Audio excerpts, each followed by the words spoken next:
Alright guys, so recently we've been seeing a large influx of new and returning players, and with Season 3 right around the corner, I thought this would be a great time to sit down, buckle in, and create a new player's guide for everybody that's coming back to the game. The First Descendant has actually changed quite a bit since the game came out, and there's a lot of things to cover here. So I'm going to break this guide up into a few different major segments. Those are going to be pre-hard mode, post-hard mode, but pre-master rank 8, master rank 8, but under master rank 15, master rank 15, but under master rank 18, and then post-MR 18, which is what we'll consider the end game. Now, we chose these master ranks specifically because of their impact in your day-to-day gameplay. But I don't want to spend a lot of time on the intro, so let's go ahead and hop into the video and start breaking down everything you need to know as a newer returning player to the First Descendant. So in the pre-hard mode segment, the first segment of players I want to talk to are the pure new players, people who are coming into the game for the first time and unsure of exactly what to do and which character to pick. When it comes to the 3 starters, I would personally pick Viessa. Viessa is a very solid DPS, and she can clear most of all of the content all the way up to hard mode very, very easily. Once you get Viessa a little bit of survivability and get her skill cooldowns down just a little bit, she's going to be able to carry you through all the content in normal mode. Now, if you're a returning player, I would say to do something completely different. The first thing I would do is look at the descendants you have access to. The current meta really favors descendants like Serena, Inez, Ultimate Bunny, Ultimate Freyna, Ultimate Valby, and Ultimate Glay. Depending on when you left off, you might have one or several of these descendants. If you have one of these descendants, I would go ahead and prioritize them. Focus on getting them leveled up and geared up to start tackling the content that you personally left off around. So after you've picked the descendant you're going to play with, if you are a returning player, I would go ahead and review your inventory. I would lock or favorite any of the equipment that you feel you really want to keep. And then everything else I would go ahead and delete. One of the big things about First Descendant in the early game is you are going to constantly fill your inventory, and it is basically an inventory management sim in the very beginning of the game. So taking the time to empty your inventory out now before you get back into the swing of things is just going to make your life a little bit better. So now that we've got our descendant picked, we're going to get in and we're going to start playing the game, and we're going to start doing some missions. And one of the things you're going to notice is you're going to start to get modules to drop. Modules or mods are what are going to make your character and your weapons very, very strong. So collecting a varieties in the early game is paramount. But don't fall into the easy trap of stockpiling yellow and red mods. Yellow and red mods are very, very expensive to upgrade in the early game, and red mods are character specific. The reason I bring this up is because a major pitfall a lot of new players have is being low on Kuiper and being mod poor. There's no reason for you to stockpile a bunch of yellow and red mods if you cannot upgrade them or even use them. These mods are actually very easy to farm in the later stages of the game, so do not worry about breaking these down for Kuiper. Speaking of mods, one person you're going to need to get to know is Cillian. He is the main place to upgrade mods, combine mods, or dismantle mods for Kuiper, and you will be doing all 3 of these quite frequently.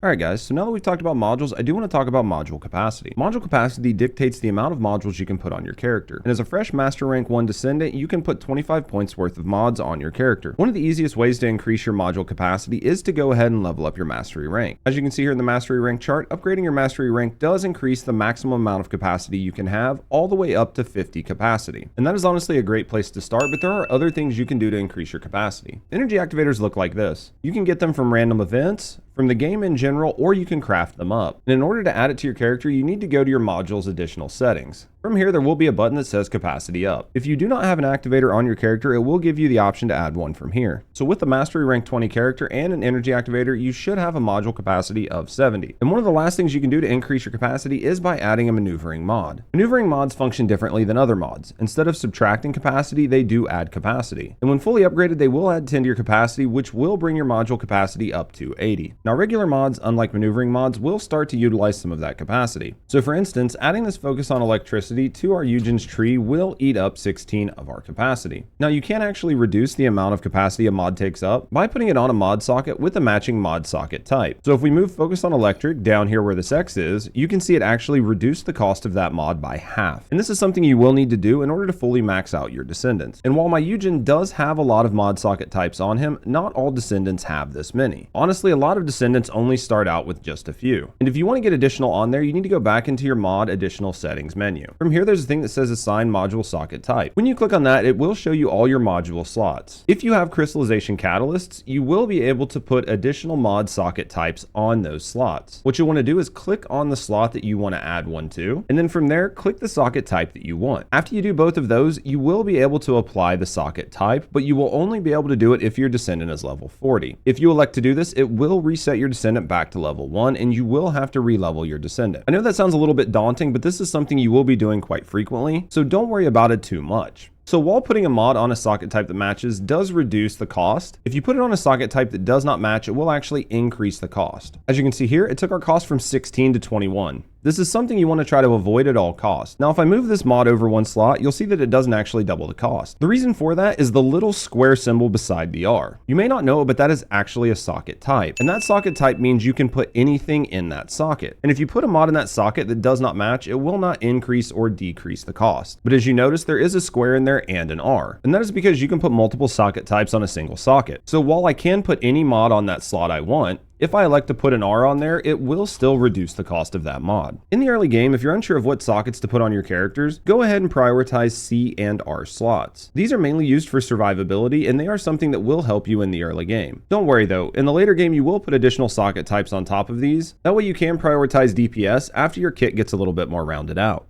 Now, I did show you guys how to use crystallization catalysts and activators, but I do want to caution you a little bit. These specific items can take a little while to acquire, and because of that, you're going to want to be careful with how often you use these and on what pieces of equipment you use them on. And honestly, I would be very cautious using catalysts on any weapons that are not also ultimates. When you get to the end game, most of the weapons you are going to use are going to be ultimate weapons, and anything lower tier than that is basically just fodder, and anything you put on it will kind of be a waste. So just keep that in mind when it comes to using activators and catalysts on weapons. When it comes to using them on Descendants, it is a little bit different. You're mainly going to want to utilize these on Ultimate Descendants, which are upgraded versions of regular Descendants. And using it on their baser versions is typically considered a waste, as they do not transfer to the ultimate versions of the Descendants. But at the end of the day, you need to be able to clear the content to get to hard mode. And if doing that requires you to put an activator or a couple crystallization catalysts on your Descendant, just to be able to do that, then that is perfectly fine and something you should do. I would just caution you not to go overboard on using the crystallization catalysts on your Descendants in the early game. So speaking of both of these things, I think it's a good time to show you where to actually craft them and where to craft other resources that you're going to need. Most of the crafting will be coming from Anise, and in order to get to her, you need to go down here. One thing you need to keep in mind when it comes to research is you can only research 7 items at a single time. So because of the limit imposed by research, try to ensure that you're researching things that you need and don't just arbitrarily research. There's nothing worse than actually needing to research something, but having your research queue filled up because you were just randomly researching items. Now, when it comes to activators, catalysts, and any other items that you're planning on researching, when you hover over them, you can see all the different materials you need. If you are missing a specific material, you can hover over that item and press F. If you do that, it will tell you where to actually go farm these in the game. The library system is a great way to figure out how and where to find specific items that you want. So whether you're looking for drop locations for specific modules, specific components, random materials, or specific Descendant and weapon parts, you can find it all here in the library. This is something you will be utilizing a lot when you play the game, as it is very hard to remember where everything spawns, so knowing how to get here is going to help you out and make your gaming experience that much easier. So now that we've talked about the library system, I do want to talk about something that was recently added, and that is going to be the target farming system. Early in the game, you'll be asked to make a Thunder Cage. And even outside of Thunder Cage, you will be looking at things like the Last Dagger and even Freyna. The best part about these things is that you don't actually need to use anamorphous material to get them. And why that's the best part is because you can actually target farm these. So if we go into our library, we click on weapon, and then we click on the Thunder Cage, when we hover over any of the individual components, you'll see something that says acquisition information. If you go into this, it'll actually show you where to get this component. If you hover over that, it'll show set target reward. If you set that to be your target reward, it will show up in your target reward list in the library. And now, every time you run that mission, if you do not get the reward you're wanting, it will add a % to the bar down bottom. The % will vary from item to item, but just know that it will add up. And this guarantees that you are able to get the item after a handful of runs. The big thing to note here is if it doesn't come from an anamorphous material, you can probably target farm it, and you should be target farming those items. So since we're down here looking at NPCs, we might as well go ahead and look at the terminals as as well. There are a bank of terminals that you can access down here beside Deslin, and these all have different functionality. Some of them allow you to level up weapons, adjust the stats on them, or adjust the ultimate ability. Some allow them to level up your reactor, put additional optimization conditions on your reactors, or level up your reactor and components random stats. And finally, the last terminal is going to be your core crafting bench, which is going to be for weapon cores and external component cores. So while this is something that we're going to be touching on later on, I did want to go ahead and show you where the bench is for now. So now that we went over mods, how to upgrade mods, how to dismantle mods, where to combine mods, how to increase your capacity, and how to change your socket types, it's time to look at other parts of your kit. And what I want to look at next is actually your reactor. Your reactor has a huge impact to how strong your skills actually are. All of your reactors will have a skill power on them, and that is the base amount of damage that your skills will do. So one of the big things to note about this is there is a line that says optimized condition. And if you hit the optimized condition, you are going to get a bonus in skill power. And you can see here that is 160%. So right now I'm holding an assault rifle, and you can see that it shows that I've missed skill power, and I'm only getting 100% power off this reactor. So if you look down below where it says skill power when equipped,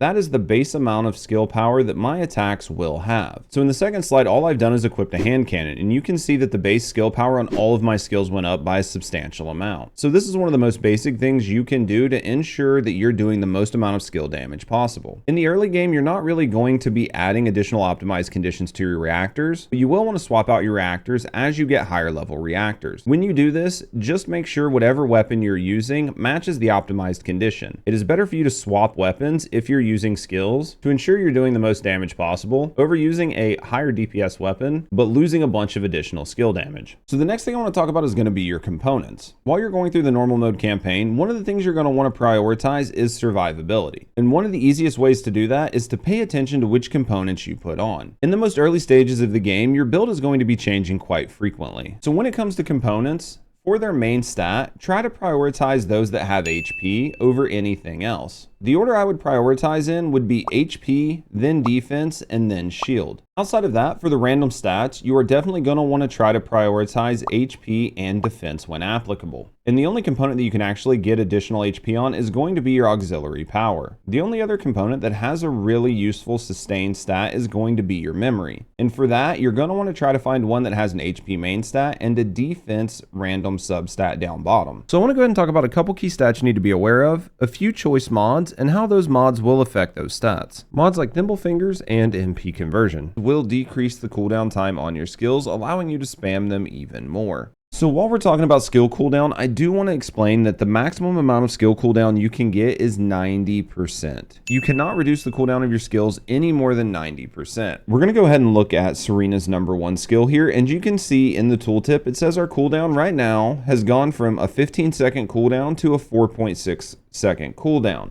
And that is because we have Nimble Fingers and MP Conversion on. So effectively right now, we have a 69% skill cooldown modifier. This number can, again, never go below 0.9. So the quick math on that is something like her #1 skill. The fastest you'll ever be able to cast it is once every 1.5 seconds, because 1.5 is 90% of 15 seconds.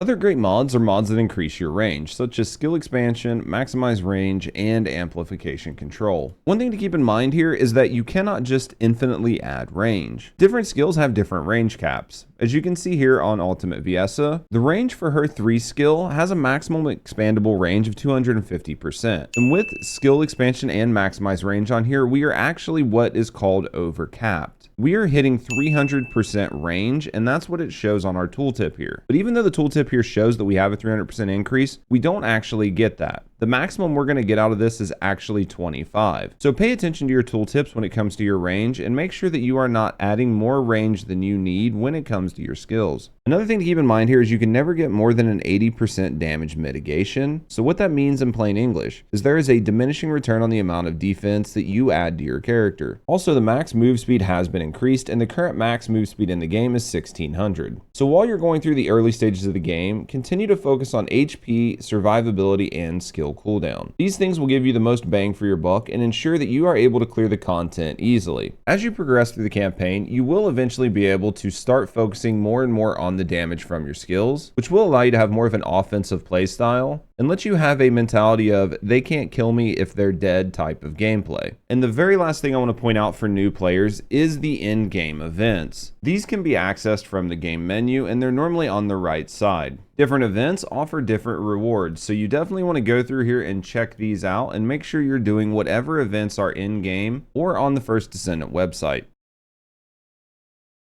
So now we're going to be discussing what to do after you've beat hard mode, but before you have actually hit Master Rank 8. The storyline in this game is important for a couple reasons, and one of the main ones is there are going to be certain systems that are only unlocked once you reach a specific Master Rank, and you will also need to complete some type of quest to unlock them. So by this point, I'm going to assume that you have been upgrading your mastery rank at least some, just due to the giant gold flashing indicator that has shown up on your screen. But if for whatever reason you actually have not been upping your mastery rank, you will need to go over here to do it. Upgrading your mastery rank is a nice thing to do in the early stage of the game. It will give you additional storage slots, equipment slots, preset slots, and most importantly, module slots. And if up to this point you're unsure how you've been actually getting master rank experience, you get it by leveling up weapons and descendants and by doing specific missions. Every time you get a descendant to level 40 the first time, you will net master rank experience. And the same goes for weapons. And I did mention that missions do have mastery rank experience as well. As you can see here on hard mode, in the main rewards for this mission, the third indicator is a little hand with a 200 beside it. You will gain 200 mastery rank experience for completing this mission the first time. And while we're in the map, we're going to go ahead and talk about Ironheart particles as well. When you go to any map, you will see in the bottom right something that says Ironheart particles collected. When you click on this, you will see different challenges available. Completing these challenges will net you Ironheart particles. And these Ironheart particles are used to unlock your inversion reinforcements. If you've played a game like Destiny 2, this is essentially your artifact. There are different bonuses in here that you can unlock, and this resets seasonally. Other things to focus on after you've completed the story, but before you hit Mastery Rank 8, is going to be running your 400s. 400s is shorthand for the infiltration operation missions. The reason we call them 400s is because there is a 400 difficulty level in here. In the early game, this is a great source of materials for players. If you find that you're struggling clearing the 400 difficulty, go ahead and drop it down to a 250 or a 100% difficulty. Infiltration operations are also a great place to pick up anamorphous material, and these are going to be things that you will need now that you're in hard mode in order to unlock ultimate weapons and other descendants. And lastly, standard ETA vouchers drop from 400s. ETA is essentially an NPC that has random items for sale and only shows up on the weekend. Outside of the standard ETA vouchers, ETA also accepts premium ETA vouchers. These are a little bit different. In order to get these, you're going to sell duplicates of your research material.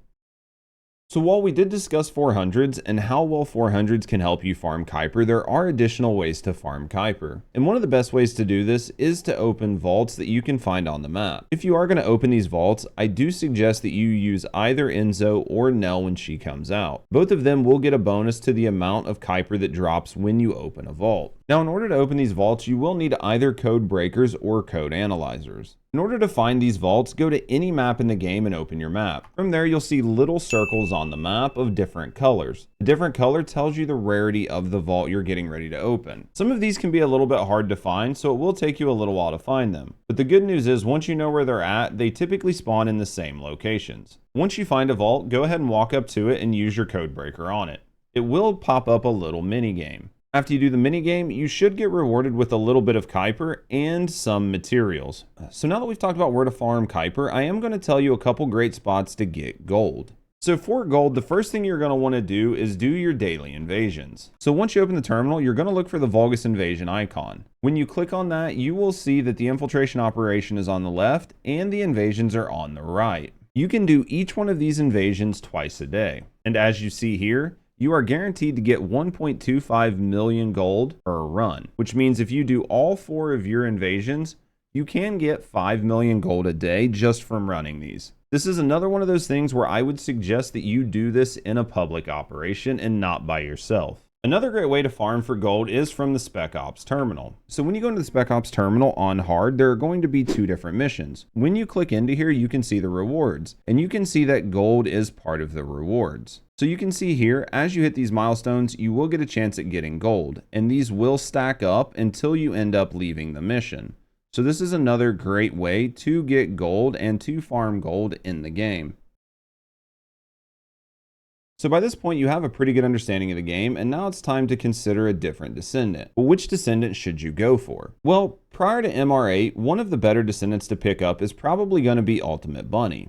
Ultimate Bunny is a great Descendant and somebody that you can get fairly early on. But one of the biggest bottlenecks you're going to run into when it comes to upgrading your Ultimate Bunny is going to be re-leveling your Descendant every time. So while we use the Spec Ops terminal to farm gold, one of the main reasons to have it is to level up weapons and guns. And if you're ever unsure which mission you need to run, you can always click into them. The top mission here, when we click in and we hover over the rewards, shows that the wave reward is for XP. So this mission is more designed to level up Descendants than it is weapons. But if we click on the bottom mission and look at the rewards, you can see here that this one is going to give you bonus weapon experience. So you should prioritize this mission if you're trying to re-level weapons. I do want to showcase something called a Photon Imprinter. These are very rare items. You cannot craft them and you cannot buy them. Nexon gives these out for special events. And what they do is they allow you to transfer every catalyst and the activator from a regular Descendant to its ultimate version, so long as you own both of them. So this is probably not something you're going to be doing in the early stages of the game, but I did want to explain what it was. That way you're aware of it later on when you start to build a stable of Descendants, because you might have spent more catalyst than you should on somebody like Basic Luna, and then you can transfer all of that to Ultimate Luna when she comes out. So now you've got a Descendant, you've worked really hard, you've leveled it up, you've put some catalysts on it, you've put some activators on it, you've got a halfway decent weapon, but you're still underperforming and you don't really know why. Well, now it's time to look at your reactor. More than likely, the reactor you have is probably just something that you have lucked into up to this point. But now it's time to actively farm for a better reactor with the substats you actually want. There are two different methods. One is going to be to go to the world map, and down bottom there's a button that says difficulty level rewards. If you click on this, it's going to show you all of the reactor drop zones that are currently in rotation. From here you can use the filters to narrow things down. So if we're looking for a chill singular reactor, we can go ahead and set that in the filters, and it will show us what 2 zones in the game are actively dropping those right now. So we're going to go ahead and click on Dune Basin, and then it's going to show us Dune Basin. So once we get here, all of the monsters in this zone have a chance to drop that type of reactor. So outside of this, there are permanent rotations that are up, and you can look at those as well. The best place to see those is actually from another content creator's website that they had created a while back. So we're going to go ahead and go to Vash's website and go to the Reactor tab. This is going to tell you what reactors are up and where you should be farming if you're looking for the permanent farm location. So I do want to say this really quick. When it comes time to farm ultimates, not all anamorphous materials are equal. When it comes to getting the blueprints, say for Ultimate Bunny's enhanced cells, different anamorphous materials have different % drop chances. So for something like this with anamorphous pattern 9, you need to crack this open on Stunning Beauty, and your Ultimate Bunny enhanced cells have about a 3% chance to drop. As compared to something like this, where we can open pattern 113 on an Abyss fusion reactor in Hagios, and it will have a 10% chance to drop. Also, my own personal preference is that I prefer to open Anamorphous on Void Fusion reactors over Intercept bosses. And the main reason for that is it is just quicker to open them at a Void Fusion reactor. And while a 10% chance is better than a 3% chance, it's still not great. So another great way to fix that is to use stabilizers, which will increase that acquisition chance even higher. And one of the best ways to get stabilizers is to go to the Spec Ops terminal again. This time though, you want to click on normal and not hard. As you click into different missions, you can see that different missions have a chance to drop different stabilizers. So if you find that you're having a hard time getting the research material that you're hunting for from an anamorphous material, you can look to see which stabilizer you need when opening it to increase your odds. And then you can come here and farm those stabilizers from the Spec Ops terminal just to make your life a little bit easier. So at this point, you know basically everything you need to know at this stage in the game. The last thing I want to go over is some of the meta weapons that you should consider picking up. In the game, the current meta weapons are the Last Dagger, Secret Garden, Blue Beetle, Malevolent, Peacemaker, and the Restored Relic. Some of these are actually stat sticks, like Secret Garden, Peacemaker, and Blue Beetle. For these weapons, you're not really going to be shooting them or doing any damage with them. They just provide great passive bonuses for specific descendants. And other guns, like Last Dagger, are the most meta DPS weapons in the game currently. This list can always change, and if you're ever unsure what the current meta weapons are, you can always check out YouTube channels like mine, and when there are big meta shakeups, we always post updated meta weapon guides there.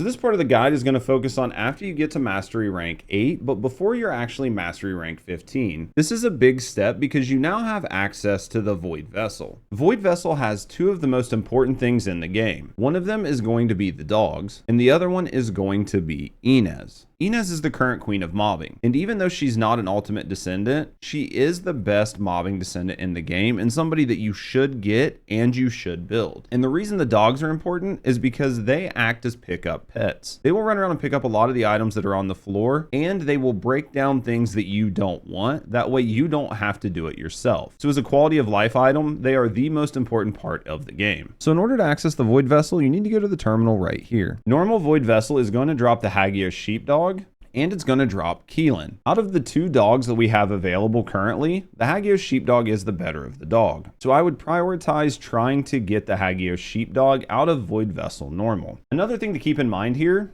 is you get these materials in the bottom left. And if you've noticed, a lot of these materials are materials that you are going to use when it comes to crafting crystallization catalysts. So this is actually a great place to farm crystallization catalyst materials as well. So when we look at the hard mode, you can see that we end up with the same materials in the bottom left, but we have a different dog and we have the ability to get Inez. When it comes to farming Void Vessel, I want to point out two very specific weapons. If it is still before Season 3, you can get Malevolent from the Season Pass. This weapon will do a great job for you in Void Vessel because there are shielded enemies, and those shielded enemies need you to use a gun to get their shield dropped. The reason we like to use Malevolent here is because the bladed cogs spread out and take out a bunch of shields at once. But Malevolent doesn't do this by itself. In Void Vessel, you are going to want to use a mod called Veil Analyzer. You can see here, attacking anti-Arche shields with a firearm deals 1500% of the firearm's damage as additional damage. And one of the most annoying parts in farming Void Vessel is these anti-Arche, anti-Void shields. So having this mod on your weapon is going to make your life 10 times easier and make your time farming Void Vessel much better. So outside of using Malevolent with Veil Analyzer, another great weapon to take these shields out is Voltia. There is a slight issue with this weapon. This weapon is not currently in rotation. So you would either need to have it from a prior season, or you will need to wait until Season 3. When Season 3 drops, Deslin should be selling the parts for this, but you will need to buy those with support coins. And the main way to farm support coins is in the Infiltration Operations terminal. You can go in here, click on Infiltration Operation Hard, and then from here, you need to set this to 250%. After you do that, down bottom, it says Other Infiltration Support. If you click on that, you can see that the rewards change, and now you will be getting support coins for every run you make. When you click on Other Infiltration Support, it puts you in a playlist to where you can play any of the 250s that are currently available. So keep that in mind because some of the missions are worse than others and do take more time than others to complete. But this is the main way to get the support coins to buy prior season weapons that Deslin is selling. So at this point, we're going to assume that you have got your dog from the Void Vessel, and we're going to go ahead and look at setting up filters. Junk filters are what your dog is going to use when it determines what it's going to break down when it comes time to break down items. So by this point, you should be prioritizing ultimate weapons, and you should be favoriting all of the weapons that you want to keep. So as long as you have the weapons you want favorited, you can go into your junk filter. So for weapons, this is typically what I set up. So the things that we're going to want to prioritize here is we're going to want to keep any ultimate weapons that are level 100 or above and have a unique ability that has been enhanced. And that's what our filters show. And now if you get a purple weapon, it will just automatically delete it from your inventory. One thing to be very careful of, our filter says that the weapon needs to be an ultimate weapon of level 100 or higher. So if we craft a brand new ultimate weapon and it's level 1 and we unfavorite that weapon, it can be junked by our dog. So that is why favoriting is very important. So for reactors, this is what I like to have. I like to keep all of my ultimate reactors, and I like my reactor levels to be 100. Any reactor that I have ever enhanced, I do not want it to be automatically broken down, so we're going to exclude those from junk. Now, I am going to use the options filter below, so that's why we have it turned on. So the way I have this set up right now is if I get an ultimate reactor, it's level 100, and it has 2 of the stats that are selected below, it will keep it. If it has anything other than that, it will automatically dismantle that reactor. And for components, we're going to do something very similar. For me personally, at this stage in the game, I like to keep ultimate components. I want them to be level 100, and I do not care if the component has set effects or not. So we're going to include all components in the junk pile. What we are going to exclude is any external component with cores added to it. That is something that will come later in the game, but that's why it's excluded for now. And then the options filter down below functions the exact same way it does in reactors. So we're going to say that we are using the options filter, and that if the component does not have two matching conditions from below, it is going to be automatically junked. And then we need to go to our fellow. We need to make sure that we have a fellow and we have one equipped. And then you need to go over here to the side where it says auto dismantle items. You need to make sure you have this turned on to enable him to automatically junk items for you. So now I want to give you guys two really quick tips. The first one is to ensure that you're trying to craft 1 to 2 catalysts a day. These will by far be one of your biggest bottlenecks in the game. So even if you don't need them right now, you should go ahead and start crafting them to make sure you have a stockpile. The other thing I want to talk about now is going to be your presets. By this time, you're going to have at least one, if not multiple descendants ready to go. And it sucks to manually set them up. So go ahead and start using your presets. That way you can quick swap between descendants. Not only do you have the preset tab here, but your descendant has its own presets in it for the descendant modules, and so do your weapons. So make sure to prioritize using your presets for descendants that you're playing and for multiple builds. This will make your life much easier, and it will allow you to easily swap between the descendant that you're planning on farming with and somebody like Enzo, who you're only going to use when you go out to pick up something like Kuiper. So now we're going to be talking to people who are at or above MR15, but who are under MR18. It is time for you guys to start focusing on the Sigma sector. If you don't have access to the Sigma sector, make sure you're doing your main storyline quests, as it is locked behind MR and storyline. Sigma sector is an area where you really start to round out your descendants, and it drops one of the most overpowered descendants and one of the most overpowered guns in the game. So if you're unsure where Sigma sector is, you can actually gain access to it from your map right here. There are normal and high risk versions of this section, but at this point you might as well just prioritize running the high risk over the normal, as there's really not much of a difference between the two of them other than the level of cores that drop. So we spoke about cores, and you're actually going to gain access to two different cores here. One set is going to be weapon cores and the other set is going to be component cores. And we're going to focus on the component cores for now, because those are going to be things that you are able to use at this point in the game. So we showed you where the core terminal was earlier, but we are going to go back to it for this part of the video. We're going to click on this thing that says external component cores. What this is going to do is allow us to put those component cores that we are getting from Sigma sector on our components. You will be able to put a recovery augment and a defense augment on each one of your components. Unless you're making a very specialized shield build, I would highly advise you put HP and defense on all of your components. This will give you the most survivability and allow you to use these in the widest variety of content. Now, outside of installing cores, you can actually craft cores here as well. And you always want to try to put on the highest level core possible, because they have the best stat spread. So don't be afraid to come in here and combine your level 7, 8, and 9s into 10 cores, as they will give you the most bang for your buck. But keep in mind that it does cost crafting materials and gold to do that. Outside of component cores, you will get access to the Arche tuning board. In order to get to that, you go to your inventory screen and click on the Arche tuning board up top. This is a board with a bunch of different bonuses in it. This allows you to customize your descendant in numerous different ways. So for a lot of top-end meta builds, you will need access to this board, and you will need to level it up to level 40. And you guessed it, where you're going to get all that experience is going to come from Sigma sector. If you're doing the high-risk versions, both Broken Boundary and Isolated Desert do have a once-a-day bonus. Completing these boards once a day will give you a 4,000 XP bonus to the board of the descendant you complete it with. So make sure to try to do this every day, and make sure to do it on descendants whose boards are not maxed. Outside of that, every run you do will net you 1,500 XP as long as you're on high risk. And another thing you might have noticed is you will get a thing called a high value relic.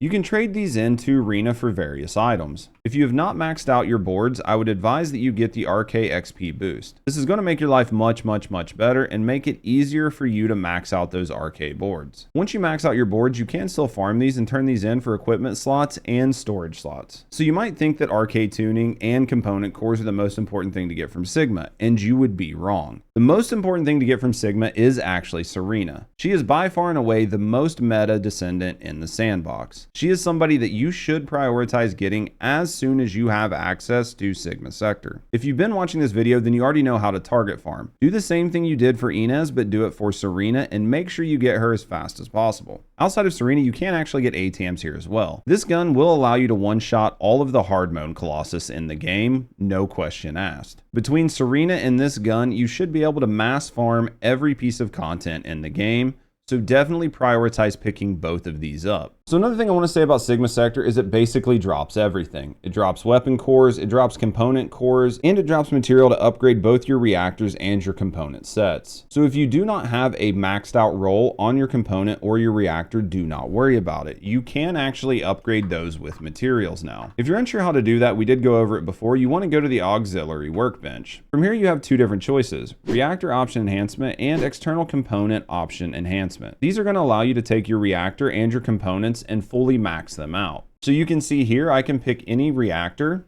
and it shows that while these have gold rolls, they're not fully maxed out. So as you see here, I can use mats to increase the stats on these. And as you see here, it works the exact same way with external components, it just takes a different material.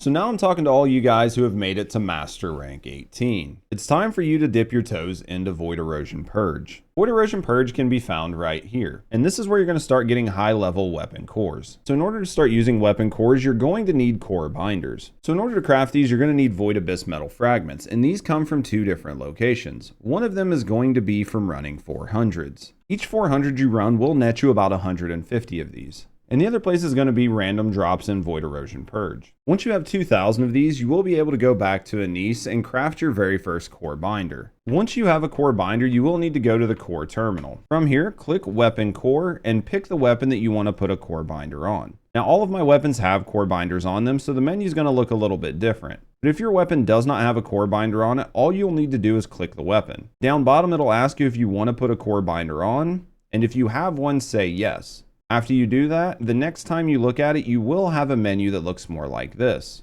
This menu is actually going to be what allows you to equip weapon cores to your weapons. Now, I'm not going to spend a lot of time talking about what weapon cores are because you're already familiar with how component cores work. This system is very much the exact same system, but it is for your weapons. Just keep in mind, after you've put a core on a weapon, you will need a core particle disruptor in order to re-roll that core. Another thing I want to say about Purge is always make sure you're running the highest level of Purge that you can. It does get very expensive to combine cores, and in order to combine cores to level 10, you need a lot of lower level cores. So it is always going to benefit you to run the highest level Purge possible to get the highest level cores you can get, as it will make it much cheaper for you to combine them up to level 10s. So we've shown you numerous places to farm gold, but honestly, Purge is a great place to farm gold in the late game as long as you can run the stages fast enough. So as an MR18 Descendant, you finally have access to all the content in the game. You have access to Sigma Sector, you have access to Arche tuning, you have access to component cores, and you have access to weapon cores. So the main thing you need to start doing now is just finishing out all of your builds and grinding out all the different characters. If you have questions or you're unsure about what to do at this point in the game, don't be afraid to ask other people for help or to start looking up guides on YouTube. Unfortunately, the game is kind of punishing when it comes to you using resources, especially things like crystallization catalysts. And it does not hurt to look at guides online to give you a good idea of a build to start with. That's not to say that you should always use the guides you find online, but you can use it as a blueprint to help you understand builds and start build crafting your own builds.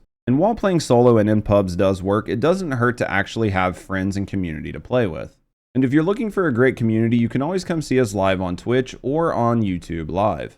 We have an awesome group of people that have formed around First Descendant, and they always love to help out new players. So hopefully we'll get to see you on one of our live channels. But even outside of our live channels, you can always join our Discord. We have a lot of knowledgeable people in our Discord, and we always have people looking for teams. And with Season 3 right around the corner, it's a great time to get in and start to get to know people. That way you have people to play with in the new season. But having said that, guys, hopefully you've enjoyed the guide. I know it was very long, but we had a lot of things to cover, and we really wanted to make sure new and returning players knew what they were doing. If you've made it to this point, thanks for sticking it out, and please consider liking the video and subscribing to the channel for more First Descendant content as well as other game coverage in the future. Also, feel free to leave any tips that you have for new and returning players down in the comments section below. But having said that, guys, thanks for watching, and as always, have a great day.